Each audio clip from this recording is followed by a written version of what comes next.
You can live a nice life having a job working 20 hours a week and having five or six PTs working with you. Live a nice life. Nothing against that. That's not for me.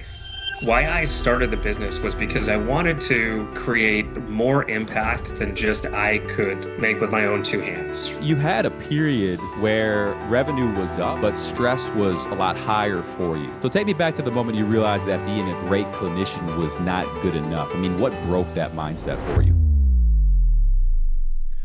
Yo, what's up, everybody? Welcome back to the Clinic Grow Secrets Show. I'm your host, Jeff Van Kampen, and today we've got a guest who's built something special in the PT space, multi-location hybrid model. The gentleman is targeting 10 clinics by 2028, and we're going to dig into exactly what's driving patients through his doors. But before we get into it, if you're a returning listener, you already know the deal. There is a fee to listen to this show. Now, we don't run ads. We don't have sponsors interrupting every 5 minutes. We don't fill your ears full of crap. So here's the price of admission, guys. If you get value from the episode, make sure you share it forward. Send it to one clinic owner or another who needs to hear this. Screenshot it, post it, text a friend. That's how we grow. That is the fee. We grow organically by word of mouth around here. And we're excited to welcome our guest. Today we have Dr. Sean Lordan. And Sean owns Concierge Physical Therapy. He's the founder and CEO, multi-location clinic based out of Massachusetts. We're super excited to have him, and he's going to share a lot of his wisdom with you guys today on how he's scaling his businesses. First of all, Dr. Sean, welcome to the show, sir. Thanks, Jeff. Appreciate it. Glad to be here. And you want to give us a 60-second bio just so we can get straight to the goods today. Sure. So, Dr. Sean Lordan, I am a physical therapist by trade, got my doctorate at Northeastern University, graduated now a while ago. And I've worked really in every kind of realm of healthcare. I've worked in home health. I've kind of managed, you know, the home health teams, community kind of care teams. Have a lot of experience, obviously, in outpatient physical therapy. That's my passion.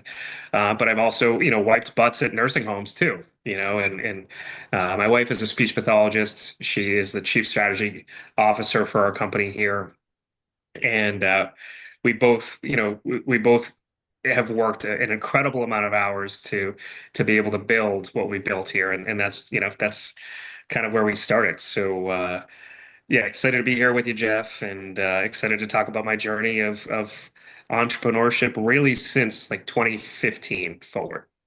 Excellent. We're real excited to have you. And, before we started hitting record today, Dr. Sean and I were talking about his journey and over the last, really 5 to 7 years of building up his business from one location to, now having five, targeting maybe 6 or 7 by the end of the year here in 2026.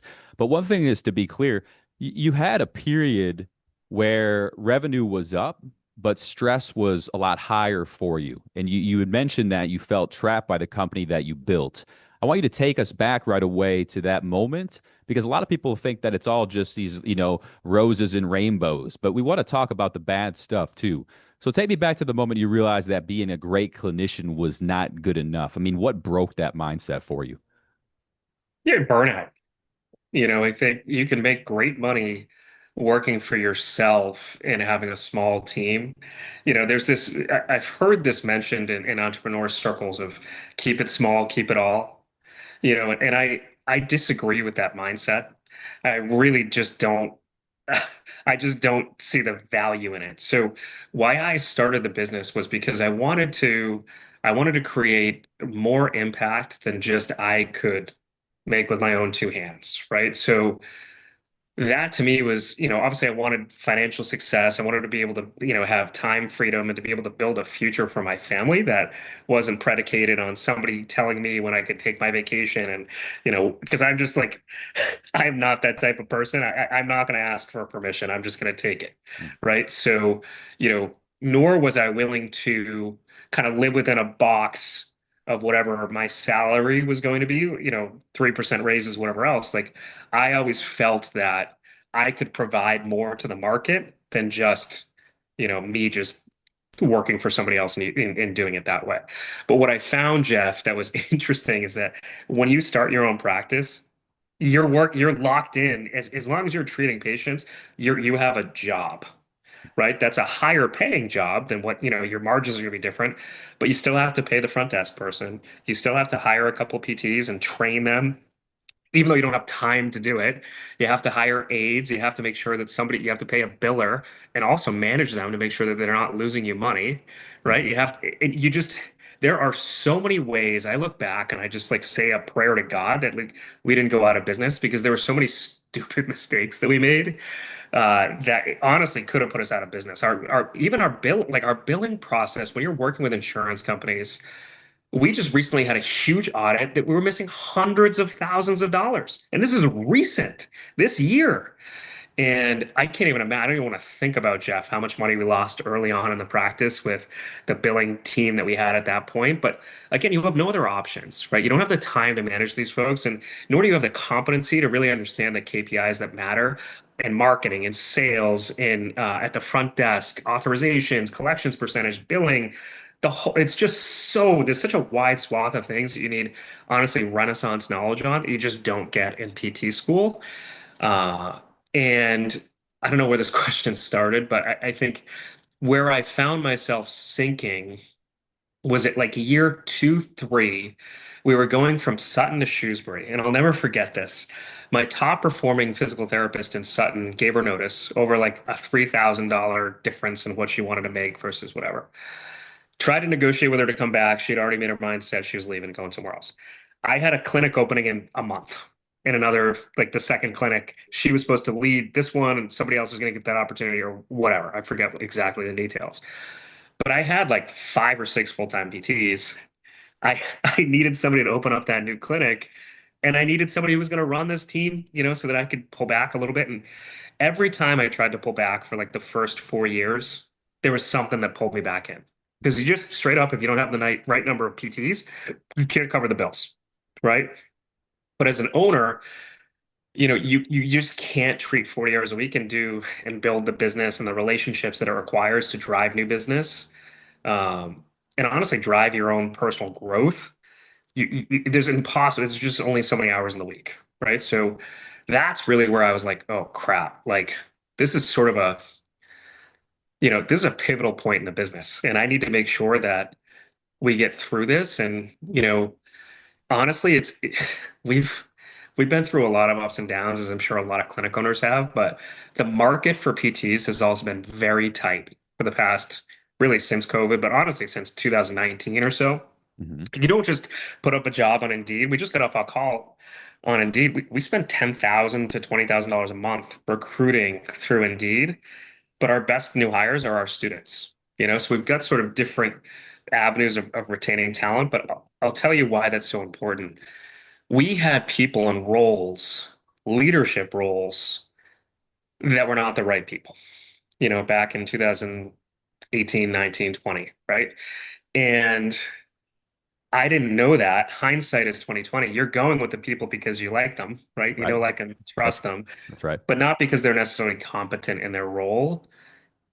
And that was a hard lesson to learn, right? So I think that a lot of folks tell you what you want to hear consistently. And until you have a system to hold those folks accountable, right? And really, honestly, backfill if they don't do their job, then you have no leverage and you're just always going to be a slave to the business, which I was for the first 4 or 5 years. The pivotal point and the changing point was, quite frankly, Jeff, getting out of treatment, which is also a weird identity shift. Like you see yourself as a PT and you kind of want to be one of the PTs, right? Like for me, I was like, oh, I'll always treat 10 hours a week or whatever. Like, because I like to do the job. I love people. I honestly love interacting with people. But Mhm. what would happen is like when I was interacting with those folks, my brain would not be in the treatment. I'd be thinking about this system that I have to set up. Like we just onboarded with Trainual, and I literally created all of the trainings for all of our staff members. At least the template of it, right? Mhm. Like the systems and processes where we are now are tenfold what they were 5 years ago, 3 years ago, 2 years ago. We have consultants that help with that and all that stuff. But like in 5 years, I'm sure they're going to be a hundredfold what they are today. Mhm. But you can only get so much done at a certain clip. So I guess the real shift was from clinic one to two. And then once we had one and two running and they were profitable, We opened up Hopkinton, and then we made some more mistakes there. We hired the wrong leader for that clinic, and it kind of flustered at first. But we opened up in May, I think, of 2023, and it's profitable. It's really profitable now. It had its first profitable year last year, but we got a great team there, and we found the right team.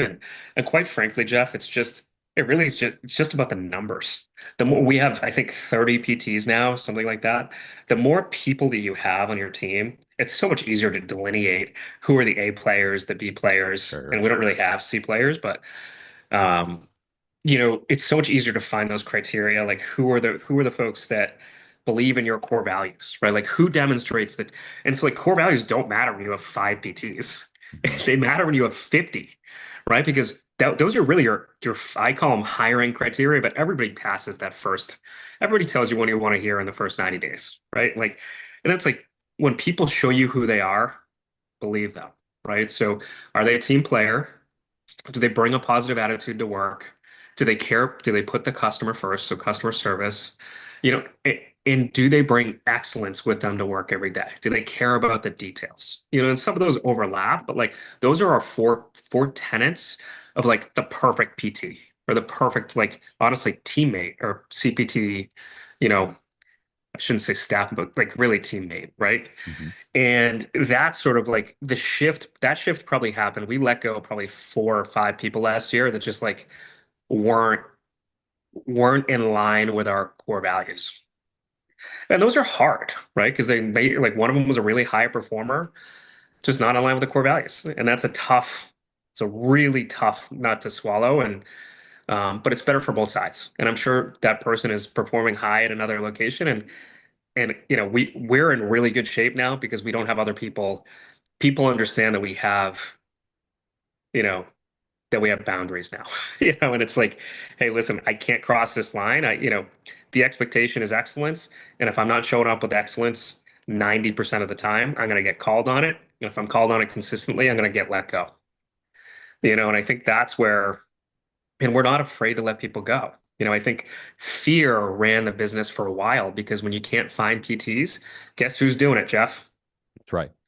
You're looking at them, right? And Hmm. that sucks because you just try to acquiesce, you try to do whatever you can to make sure people don't quit instead of holding them accountable. And when you hold them accountable, they end up rising and they get other people to rise, you know. But it takes sometimes letting go a few of the low performers for that to like for it to become real, you That's know. that's right. That's right.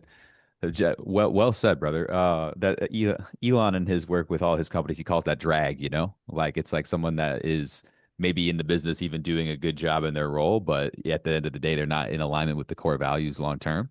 And it's just like the longer you let it go, the more it ends up becoming this compounding problem long term for everybody.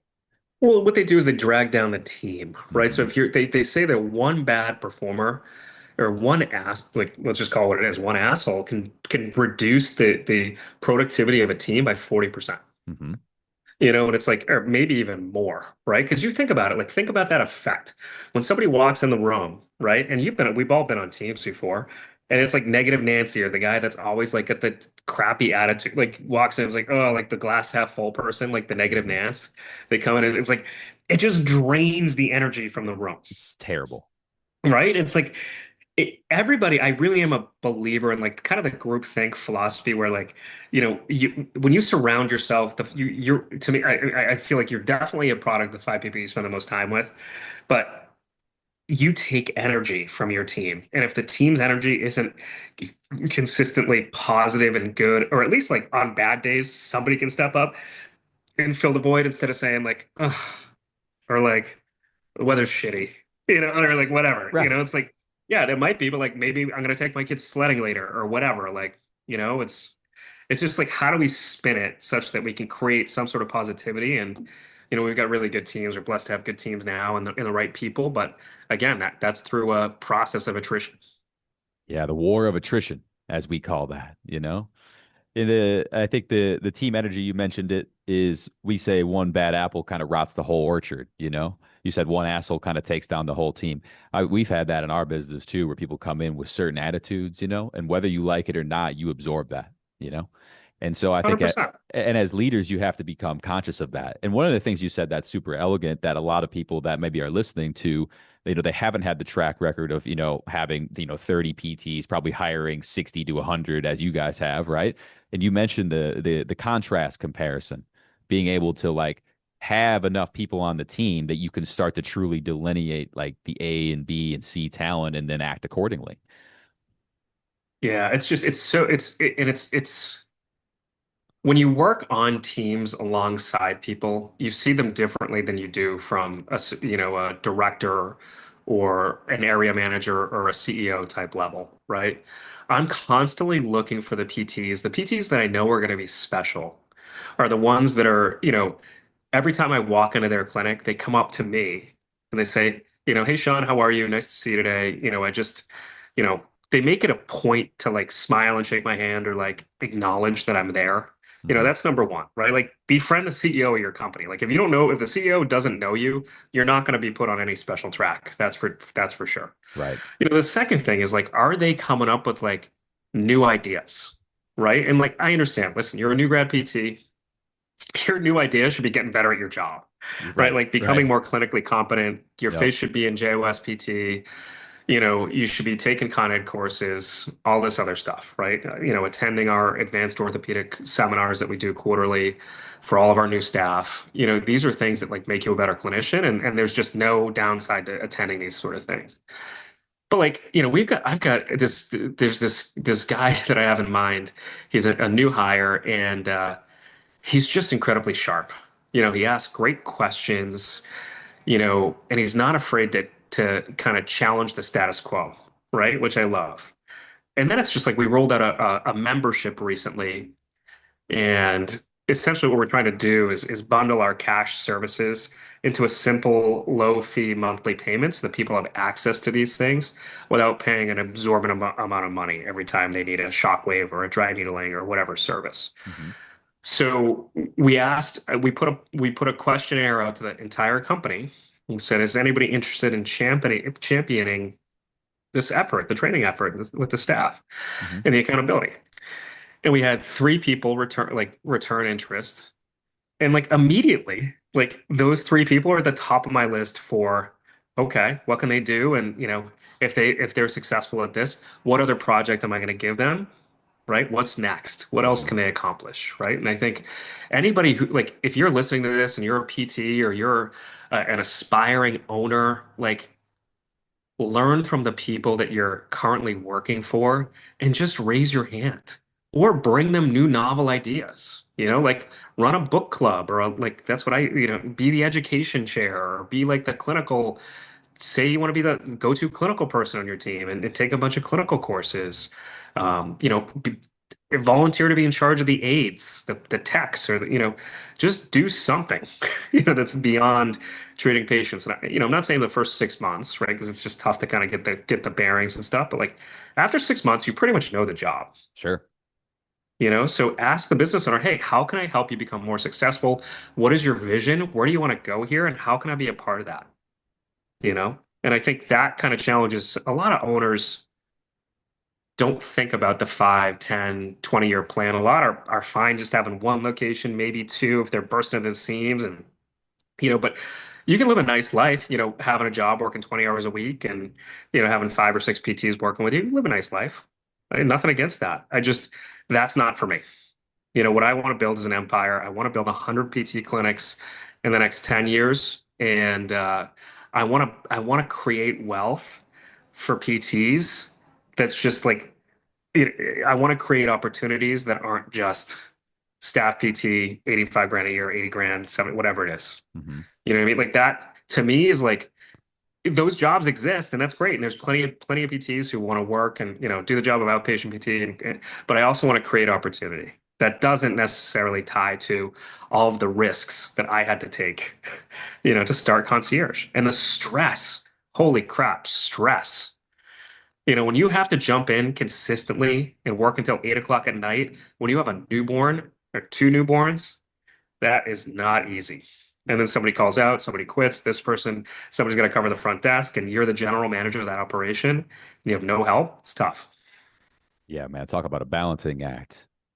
It's an Like, impossible, I've so fortunate my aunt helped me early on in the business, and we've had an awesome ops director and Laura and Kenji who's been with us forever now. And like we've really developed a great core team, mhm. but it took time. It took like 3 years of really screwing up and hiring the wrong people. And but and honestly, just like I also believe in ultimate ownership, Jeff. Like we didn't have the resources to properly train these folks.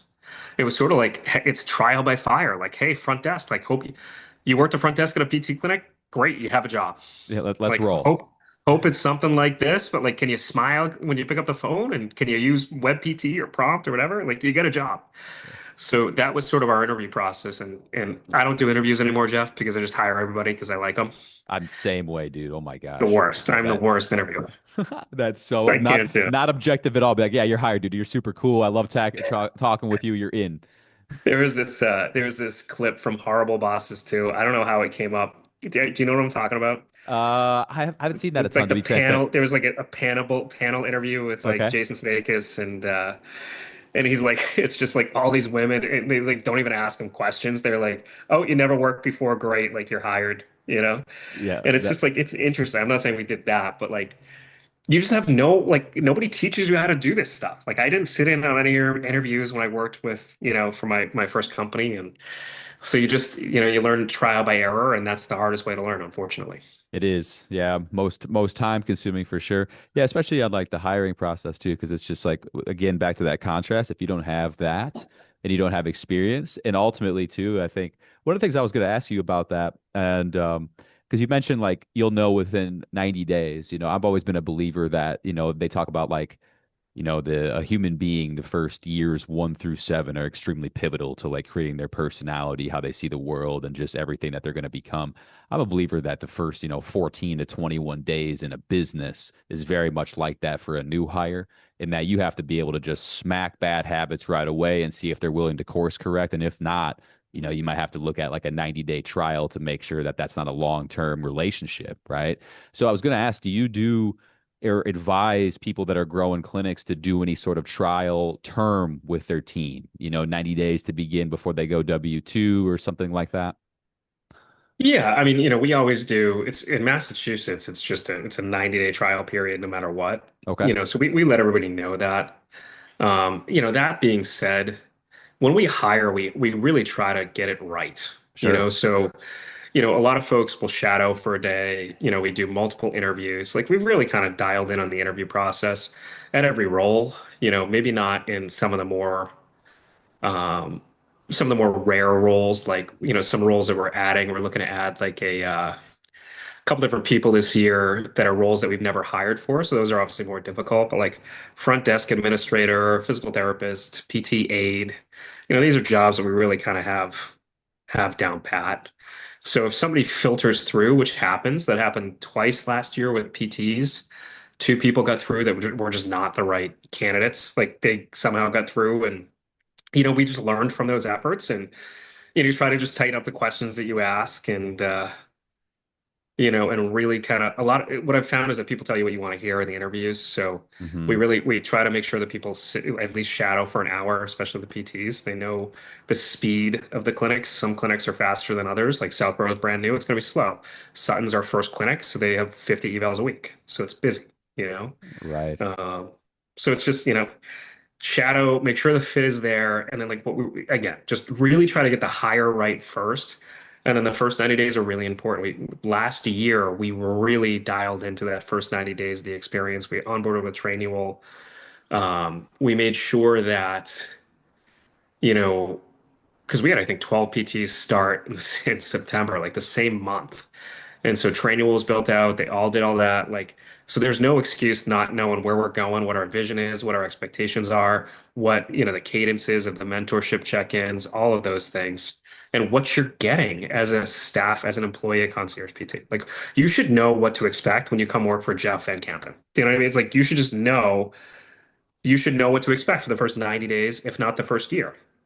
So that's really what we're trying to create is clarity and expectations, because we've lost good people in the past because our expectations and their expectations did not match. Yep. I like that a lot. It's it's like almost like you look at everything as time. If that's the only true commodity and true scarce resource, then it's like, okay, like to your point, how can we get this right the first time? So how can we actually do the shadowing, such clear expectations up front that if the people don't want to be a part of it, they're just like, hey, listen, I appreciate that, and I'm not going to be a good fit, you know? So I think that that's a super pivotal lesson because I think what most people do is they, especially the people that are trying to scale to even like, a second and maybe third location is they just don't have that process at all dialed in. And they're, I think a lot of times what they're doing is they're looking for ways to kind of shortcut the hiring, either by finding cheap talent or someone that they know, like a family member, and they just end up making all these kind of dig themselves this hole that makes it hard to get out of when they actually want to go scale, at least without having like super tough conversations with the people that are already on the bus. Yeah, I mean, it's honestly just the pain is a powerful teacher, Mm-hmm. so you just have to make the time to reflect, figure out what you did wrong so that you don't make the mistake twice. You can make a mistake once, that's fine. You can make the mistake twice sometimes and it's not going to kill you, Jeff, but like you make that same mistake 4 or 5 times at the front desk at the PT level, you're going to go out of business, right? So like you need to make the time to reflect at the end of the week. Like I got a chair over here that I just sit in and like think on Friday afternoons for an hour or two, and I just have my notebook and I just jot down like everything that kind of happened during the week, what I could have done better, where was my focus, where does my focus need to be next week, and how can we get 1% better? 1% a day. That's one of our core values. I love that. But 1%. there's also, there's an identity shift to that too, right? So like that's the atomic habit, right? Like Yep. I think that, or maybe it's the one thing. I don't know, one of those two Both of books those very similar. Yep. they talk about the 1%, but what's interesting now as the CEO of the company and truly having evolved into this role, Jeff, is that I find myself a little lost in the day to day, right? Because it's which is a good thing, right? It's a good thing because other people are responsible for the operation. Hmm. Other people are responsible. They have roles to make sure the company's productive and make sure that everybody's doing their jobs. But you're really responsible. I'm responsible for making 4 or 5 decisions, key decisions. And I think I heard Jeff Bezos say this, and I'm not likening myself to Jeff Bezos, but you really, as the CEO of the company, you're responsible for making the most important 4 or 5 decisions of that year of where the company is headed. Making sure you get the next 2 or 3 leases right, making sure that you get the next land deal right, making sure that the architecture of the the mentorship of all like layers of the company and the training is correct and built out properly. Like there's so many things. The list is almost endless of ways that you can improve a company. It's just like what do you need to focus on? And then what are you doing to take care of yourself? What is your self wellness? What is your wellness routine? Because it's so easy to burn out as a CEO because there's so many different things you have to think about. Hmm. Hey, you got to get your health up if you want to be in this game for a long time. It's hard to make big money, have big decisions, have a big impact when you have low energy.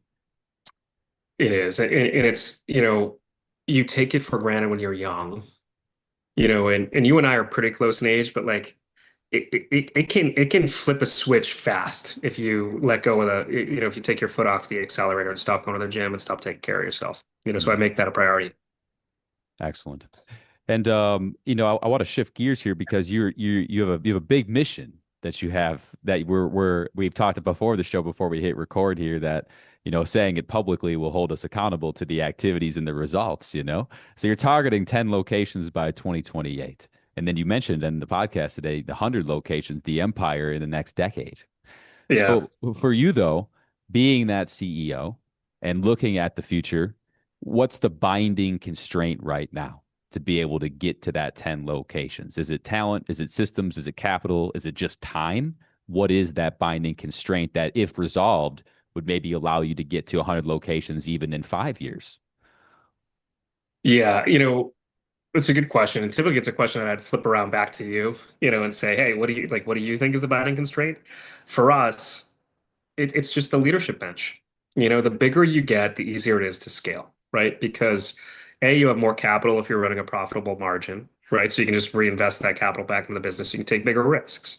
You can get a lease wrong at this point and not be out of business, right? That's not what I want to do. And that's not, I don't have any plans It, for that. But like, get, if yep. you open up 3, there's a good chance, or 4, there's a good chance that one of them is going to be a dud.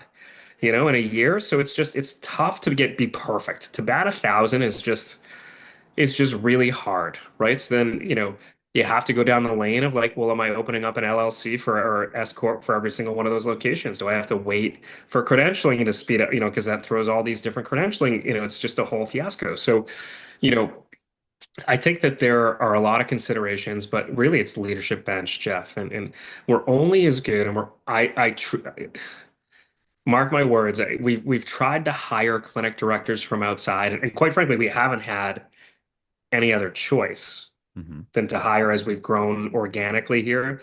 We've had to hire people from outside to fill leadership roles. And more often than not, it's been a bad choice. Some have worked out and some have worked out really well. But I'd say 75% of the time it didn't work. And it's because they don't understand exactly, and maybe they're just not ready in their careers. There's probably a couple different reasons, but like I really do feel like you should come up through as a PT or a PTA as a staff clinician to get to go through the proper channels, become a team lead, then a clinic director, then an area manager, because you know the expectations. And then there's more time working with the executive team, and it's not like you come in and like you have to learn not only how we treat as a a concierge PT and like how we treat patients and what our expectations are, because they're higher than anywhere else. Like this company is growing and scaling rapidly for a reason because my expectations are Ritz-Carlton and Four Seasons. This is not a Hyatt or a Hilton or a Hojo or whatever. Like this is the Ritz-Carlton. Like you want to work here, you're going to pay attention to the details. And I think a lot of people love that when they hear that when they're interviewing, and then when they're held accountable to it, it's hard. It's like, oh, well, there's an excuse, well, I couldn't do this, because they can't go that extra mile. Hmm. Pick up the phone and call the patient who canceled. Don't just talk to them the next visit. Hey, Dan, I noticed you just canceled twice this week. What's going on? Can I help you? You know, oh, my kid's sick. Okay, great. Like, let's restart next week fresh. Like, do these exercises. And what does Dan think? Dan doesn't think like, oh, they're being a pain in my butt. Dan thinks, oh, Jeff actually cares. He Right. picked up the phone, used his time, and as a business owner, it's like, that again, the spot that Dan or whatever is the patient's taking, that spot, if you cancel in 24 hours, very difficult to refill, you Hmm. know? So if you use that time to just call Dan and check in and just say, hey, Dan, I care, that's a valuable use of that cancel time to me. Versus 99% of clinics, what is that? The PT just takes a break. They go on Boston.com and look at the news, or they go on, Shoot him a quick you text. know, Sorry we missed you, you know? or realistically, they finish all the notes from the morning and they use that 15 minutes to like go to like take a break. And Yeah. again, I mean, does that happen here? Of course it does, right? But like, it's just that next level of excellence that, again, we need to err on the side of excellence always. Hmm. And that starts with top down, with you, leadership team, trickles down, cascading messages all throughout the company. If there's any sort of kind Yeah, of weakness in the leadership team, that's going to cascade extremely hard down to the lower. yeah, and I think it's also just speaking to people the way that they hear things, right? So we disc profile everybody. I'm a DC, so I'm very aggressive with the way that I communicate and my expectations. Steph, our area manager, is the exact opposite disc profile that I am. So she takes things and she can really kind of like speak to people in a way that's much more amiable and less direct than I do. And for folks that don't like to be communicated directly, she's the perfect answer for kind of sharing some of the executive level leadership things. It's great. You So gotta have a yin and a yang. yeah, our entire executive team actually has different personality types, which is super valuable because there's a lot of blind spot you know awareness that happens because of that. Hmm. That's right. Yeah, the disc is such a powerful tool as well. We've gone through that I mean, we don't have as big of a staff, a squad as you by any means, but we've had that too. And it just gives you a gauge of who you are as a person, but then how to communicate with other people who may like receive and kind of interact in different ways. Yeah, and I think the first highlight, people are surprised to see what their tendencies are. Hmm. Always I feel like they're surprised. And then it's like, okay, well, I'm a DC, so how do I turn on my IS? Right? I need to slow down, especially if I'm talking to a peacekeeper or peacemaker, which is literally half of our staff, Hmm. right? They're peacemakers. They're I think that's IS or SI. They're steadying. So I'm like, go, go, go, go, go, not Speed, necessarily speed. numbers, not numbers. Like I'm not going down there and be like, hey, like how are your numbers? Like I don't like care about that, but like because but like that's how I think. Like my brain is constantly thinking in terms of value and speed, and they're thinking of like just like how can I get this patient better? Right, right. How can I be the best, PT, and how can I, just enjoy my life? It's just a different kind of it's just a different speed, I guess. I need to slow down and really listen. And I think the disc profile is great because for me, it's most valuable because to work on my weaknesses, Hmm. and my tendencies. Just like pro baseball pitchers, right? It's like if you're a good hitter, you want to know what those pitchers' tendencies are, and vice versa. You know, Yep. Got to study the game tape. And then that's awesome. I think that's extremely important the larger and larger the enterprise becomes too, and just being aware of your weaknesses and strengths, but then also the communication habits amongst your executive team and the people below. Well, excellent. It wouldn't be complete. We're about 35 minutes into the show today, folks. It wouldn't be complete unless we pick Dr. Sean's brain a little bit on his acquisition strategies. I know that's what everybody wants to know when they listen to Clinic Growth Secrets. How do I get more people to my business? Because most people struggle with obscurity. They've got a great product, a great service, but they just nobody knows who they are. So obviously you've overcome that. You've overcome your obscurity because you've been able to scale to, five, soon six, and then soon 10 and 100 locations, right? So well, I want to just you walk us through what's driving the business to Concierge PT right now, channels that are working, that kind of stuff. What's in your favor, Dr. Sean? yeah, it's a great question, Jeff. I think, it's interesting. We really have the benefit now of being open for 7 or 8 years and really kind of being a stalwart in the community. At first I threw just you throw paint at the wall. I took a marketing course. I did Paul Goff marketing. He had an accelerator course. He's out of Orlando now. He used to be out of the UK. And I took his accelerator course, and it really taught me the basics of like Google Ads and Facebook ads and Dan Kennedy and lead magnets. And Yep. these are just things they don't teach you in PT school, right? Like, how do I add value, right? So we would put out QR codes in the newspaper, download this free report for low back pain if and people would hover over it. They go into a lead page and would follow up, right? So the fortunes in the follow up. And, we still use a lot of that direct marketing. Marketing because it works, I think. Hmm. And we now that we have more cash, we really kind of I look at marketing as sort of a percentage of the budget, right? Sure. So I think you probably go up to 10%, but we have so much return business, and quite frankly, the market in PT is, we've got a lot of patients who need our services. So we're benefiting really from that wave of baby boomers coming to age and kind of getting their, honestly having their orthopedic ailments. So I think the next 10 to 20 years is a great time to be a physical therapist in a PT business. That said, there, staffing shortages and staffing is probably the biggest barrier to success. But your question was about marketing. We do a lot of Google ads. We do a lot of billboards now. People, when we open up in new markets, um, we just do a lot of like community events as well. But, you know, quite frankly, nothing is a substitute, Jeff, for just doing a great job. Hmm. I fix your shoulder, you're going to tell 10 people within the next 3 months. Like, oh my God, 100%. I went to Sean, he fixed my shoulder. Anybody who complains to you, because first of all, people love to complain, right? That's number one. Go 24 hours without complaining, I'll give you $100, right? So it's just hard. Most people aren't getting that 100, by the way. No, it's like 2% of the population can go 24 hours without complaining. So, It's real.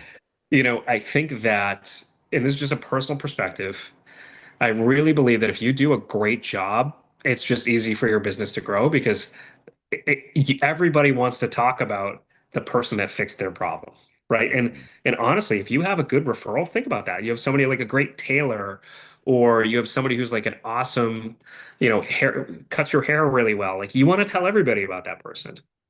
Not too many people because you want to still be able to get the appointments that you want, That's but right. That's right. Don't you go and steal my guy. You know what I mean? Yeah. I mean, there's value there, Oh, yeah. So I think it's funny because when I think of acquisition, I think of like private equity or like, that sort of thing. But Yeah, new patient acquisition, definitely. I believe in the Dan Kennedy method. I really do. I think if you're a small, brand new practice and you don't have a lot of money, take out some newspaper ads, do some Facebook marketing, some Instagram marketing, get people to, get people in campaigns and build out a solid few funnels and let those funnels nurture and then, have some Google ads paid so that like you're top of mind when people need you. Hmm.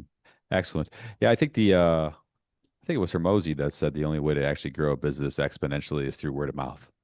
So it's like if you have, because at the end of the day, like you spend X amount of dollars on ads, you tip if it's good ads, you get X amount of patients. You spend X more, you get X more, right? But it's like the branches. You remember in like art school as like little kids, they made us. Do you ever have to draw those V trees? You remember what a V tree is? No, what's that? Okay, let me see if I can draw it on here. I got my iPad. So basically, like the V tree is everything like starts as like a V. I don't know if you can see this, but then basically like everything starts to just branch out. It's all just continued V's. Oh yeah, yeah, And I yeah, think yeah, about that as like a network of referrals, yeah. because like it all started with that main branch, but you just keep hitting these V's and now all of a sudden you have all this. So if you get one person from an ad, I go to say, and you start referring, then that just becomes a catalyst, right? I mean, I joke that like every new patient call could be worth $1 million. Right. And it's not a joke because truly when you that's the exact analogy. I got to start. I'm gonna write that down, a V tree. But like, that's the exact analogy because Mary tells Tammy, who tells, Victor and Johnny, and then they both tell two people, and they both tell two people. And like all of a sudden and never mind the lifetime value of that one patient. Like if they're 40, they could come back to you 10 times. Right. So like that right there is 20 grand. And then if they tell 10 other people who tell 10 other people who tell 10 other people, that's $1 million. It's really not that far off from $1 million. No, it's not. Uh, It's not. You know, I can attest to that too. I've seen that in our own business, like one good strategic partner all of a sudden is worth, thousands and thousands and thousands of monthly cash. You know what I mean? And it's never just about it just goes to show that it's like if you do the right thing at the right place and right time for the right person, like you're going to change their life and they're going as a result tell everybody in their network. 100%. And one of the things too, and we're coming up on time, so we want to be respectful of the listeners and also your time as well.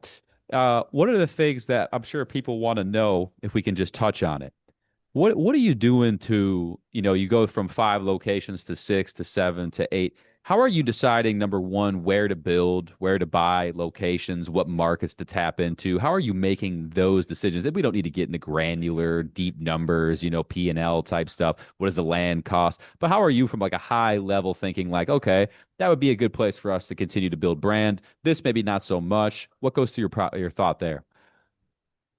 Yeah, I mean, I'm really a big fan of like 10 minutes, 10 miles, So I think as we're growing the practice, what goes through my mind is like, if one practice, had overflow, could I refer that patient down the street and build up that de novo clinic, that new clinic? So that's the first thing that I think about. I think about socioeconomics. I think that really matters, percentage poverty, percentage of household income above 100 and, whatever, let's call it 150 grand. And we're in Massachusetts, so it might be a little different up here, but you need people that have expendable income because you need the ability to potentially cut the payers that are undercutting your cost of doing business. Right now, we got a couple of those. So, Sure. it's hard discussions. I want to be a community player, but like, Harvard Pilgrim and Tufts right now are paying us $80 a visit or $78 a visit. Our cost is 92. Right. So why am I like, and we have 2 week waiting lists. So why am I taking Harvard Pilgrim and Tufts? Right. So it's tough, but like the hard conversation is like, get a better insurance, go to your employer and say, hey, listen, nobody's taking this anymore.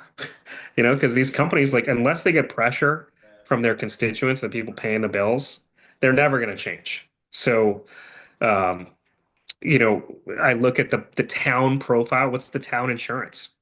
If the town insurance is a great payer, like we're gonna try to move into that town, That's and right. hopefully they keep that insurance, but it would be tough for me to move into a town or municipality that has Harvard Pilgrim or Tufts for a payer because I'm not going to be able to accept any of their municipal employees, so teachers, firefighters, police, like those are the crux, those are the main bones of a community. Right. Right. You want to be So, able to that support those people, you know?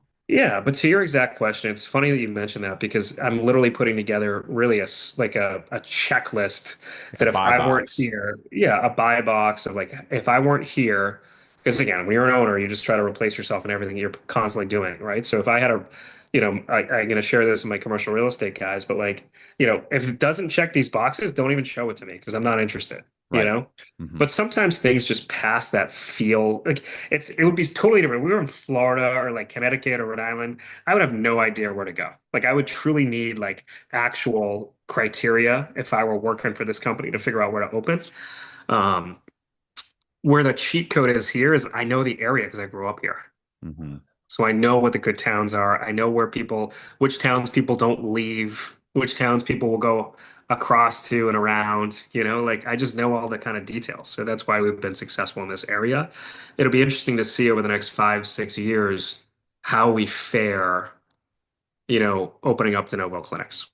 And I think that we got a good, a good thing going, but I'm constantly looking at that checklist to see what that looks like. Makes a lot of sense, man. Well, we appreciate the wisdom on you've supplied to us on the Clinic Growth Secrets show. You're on quite the venture. We've got some aired out accountability for Dr. Sean to hit 10 locations by 2028. Honestly, based on talking to you today, dude, I think you're going to smoke that number, to be honest with you. So, one last question I ask everybody before you run. Okay, it's kind of a hypothetical, but I think you'll like it. Okay, so let's say tomorrow morning you wake up and you lose everything you have. Okay, you have no money, you have no connections, you have no resources, you have no team, no offices, but you have the same brain that you have right now with all your skills, knowledge, and experiences. What are you going to do to build back as much as you can starting with the next 30 days? That's interesting. So no relationships either? Nope. That's Just tough. just like the person you are sitting in that chair right now. That's a really good question. I think everything stems from an unwavering belief in yourself that you're going to figure it out and get it done. I think that's what most people lack is, and I honestly think that it's just like people were babied as kids or whatever. Like parents want to protect their kids, and I understand that as a parent. I want to protect like my kids at all costs, right? And I have girls, like it's even worse. Yeah. I was allowed to fall on my face and fail as a kid, Hmm. and I think that that created this sort of unwavering like belief in myself that everything's going to be okay. So what would I do if I had no money, no connections? I would just like take a risk on myself. I think, and we're assuming that I'm like the same age, the same education, all that's the That's it. same. That's all the same. Yeah, I mean, I'd go find 3,000 square feet somewhere and just like let it rip. Start cranking people. Get the You referral, know, get the V tree going again, you know? I'd go find a CrossFit and open up right next to a CrossFit, just like I did in my first location. Smart, smart. You got the affiliate across the street, you know? So no, it's been really good. And I've had quite the ride and lots of ups and downs, but we're in a really exciting place now. And thanks for inviting me, Jeff. Appreciate that. Man, I appreciate you being here, Dr. Sean. And just to be clear, before where can people find you? They want to learn more about your business, learn more about you. Yeah, so Instagram, it's Dr. Sean Lordan. Concierge Physical Therapy also has its own page. There's a website, conciergephysicaltherapy.com, and located Central Mass. So emails on the website, all that good stuff. So if anybody's interested in reaching out, it's just Dr. Lordan at conciergephysicaltherapy.com, and happy to chat. Excellent. Well, we appreciate you being here, Dr. Sean. Guys, if you got value from the show, make sure you share it forward. This is actually a little bit longer of an episode, which is how you know it was value dense. So make sure you share it forward with somebody who needs to hear it. And otherwise, we'll look forward to seeing you guys again on Clinic Growth Secrets. Dr. Sean, thanks again for being here. Until next time, guys. Thanks, Jeff.